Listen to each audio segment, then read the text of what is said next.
আসসালামু আলাইকুম। আমার চ্যানেল আপনাদের সকলকে স্বাগত।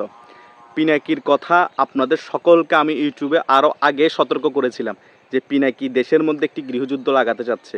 পিনাকি ফ্রান্সের মধ্যে বসে বসে যতগুলো ষড়যন্ত্র আছে সকল কিছু ষড়যন্ত্র করতেছে, তার ভিডিও ইউটিউবের মাধ্যমে সকলের মাধ্যমে প্রচার করতেছে, দেশে দাঙ্গা হাঙ্গামা লাগিয়ে দিচ্ছে। বঙ্গবন্ধুর ধানমন্ডি 32-এর বাড়ি ভাঙার আগে সে ইউটিউবের মধ্যে সকলকে আহ্বান জানিয়েছে সকলে মিলে একত্রিত হয়ে বঙ্গবন্ধুর ঘর ভাঙেন। আরও বিভিন্ন ধরনের গুজব ছড়াচ্ছে এ পিনাকি সকল সময় পেনিকে থাকে, তা না হলে বাংলাদেশের মধ্যে যত দাঙ্গা হাঙ্গামা আছে সকল নাটের গুরু হচ্ছে পিনাকিকে কি আপনারা কোনো রকমের সাইবার ক্রাইমের মামলা করতে পারেন না? যে একটা দেশের মধ্যে সকল ধরনের অরাজকতা, সকল ধরনের গুজব ছড়ানোর ক্ষেত্রে সে বিশেষ ভূমিকা পালন করতেছে। একটা দেশের নিরাপত্তা হুমকি হচ্ছে, একটা দেশের সাধারণ মানুষ তার কিছু ভিডিওর কারণে তার কারণে অসহ্য বোধ করছে এবং দেশের মধ্যে অরাজকতা বেড়ে যাচ্ছে, দেশকে বিভক্ত করে ফেলতেছে। এই পিনাকি কার এজেন্ডা বাস্তবায়ন করতেছে আপনারা জানেন? সে হিন্দু, মুসলিম, নাস্তিক, তার পরিচয় কি? তার পরিচয় কি সেটা প্রকাশ করা দরকার। সে মুসলমানও বুঝতেছি না, হিন্দুও বুঝতেছি না, সে কি না খ্রিস্টান সেটাও বুঝতেছি না।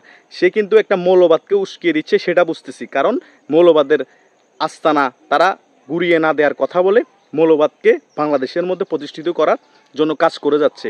তাকে এখন আমরা কি ধরে নিব? সে আসলে কোনো পক্ষেরই না, সে মেন টার্গেট হচ্ছে টাকা।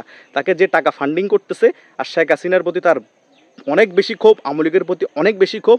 তার মেন টার্গেট হচ্ছে পুরো বাংলাদেশ আওয়ামী লীগকে ধ্বংস করে দিবে। বাংলাদেশ আওয়ামী লীগ যাতে পদে পদে ধাক্কা খায় সেটার জন্য কাজ করে যাচ্ছে, আর বাংলাদেশ আওয়ামী লীগ যাতে কোনো রকম উঠে দাঁড়াতে না পারে সেদিকে কাজ করে যাচ্ছে। তার কথা হচ্ছে বঙ্গবন্ধু শেখ হাসিনাকে ঠেকাও, বাংলাদেশ আওয়ামী লীগকে ঠেকাও, যে কোনো বিনিময়ে তাদেরকে ঠেকাও। আর এদিকে তো তার ফান্ডিং হচ্ছেই, এদিকে তার ইউটিউব থেকেও ইনকাম হচ্ছে, তার তিন দিক থেকে লাভ। সে বাংলাদেশে আসলো কি না আসলো কি, সে ফ্রান্সে এখন আরামসে থাকতেছে এবং ফ্রান্সের সে সিটিজেন হয়ে গিয়েছে নাকি জানি না। ফ্রান্সে তার ভালো বাসভবন আছে, কোনো টেনশন নাই। এই দেশের সকল মন্ত্রী উপদেষ্টা যারা আছে সকলের সাথে তার এখন যোগাযোগ আছে, তাকে বিভিন্ন দলও ফান্ডিং করতে পারে। অবিশ্বাসী কিছু না, তার কথাবার্তার মধ্যে সকল কিছুর মধ্যে মৌলবাদ দক্ষ করা যাচ্ছে।